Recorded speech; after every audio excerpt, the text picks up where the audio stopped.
आपकी क्या?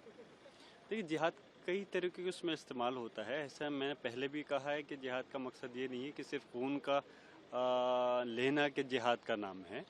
अगर कोई चीज़ गलत हो रही है, उस चीज़ को गलत को रोकना, किसी को हक दिलवाना, किसी को इंसाफ दिलाना और किसी जुल्म के ख़िलाफ़ आवाज़ उठाना, ये भी जिहाद है। किसी को इंसाफ दिलाना, ये भी जिहाद है।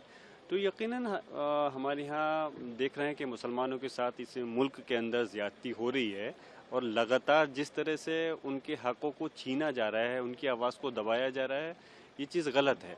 हम चाहते हैं जो उम्मीद पोर्टल है, पहले तो हमने इसका पूरा विरोध किया कि ये कानून नहीं लाया जाए और जिस तरह से अब ये इन्होंने वफ़ के उस पर संपत्तियों को दर्ज करने के लिए पोर्टल भी बनाया था, लगातार उसमें दिक्कत आ रही है और समय अभी 20% भी मेरे ख्याल से तो प्रॉपर्टियाँ रजिस्टर्ड नहीं हुई हैं।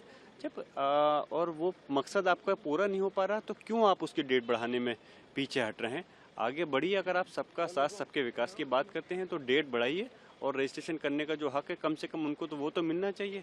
इस तरह से मैं तो सोच रहा हूँ कि लोगों की आवाज़ को दबाना, गला घोटने का काम हो रहा है, जो चीज़ गलत है और ये ज़्यादती हो रही है और ये नाकाबिले बर्दाश्त है। ये कहा जा रहा है कि देश विरोधी वाली बातें करेगी, चाहे जिहादी बनने की, जिहादी होने की, तो उस पर क्या कहेंगे?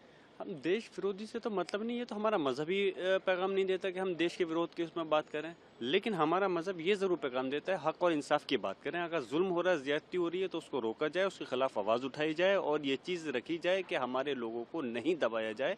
ये देश धार्मिक देश नहीं है, लोकतांत्रिक देश है।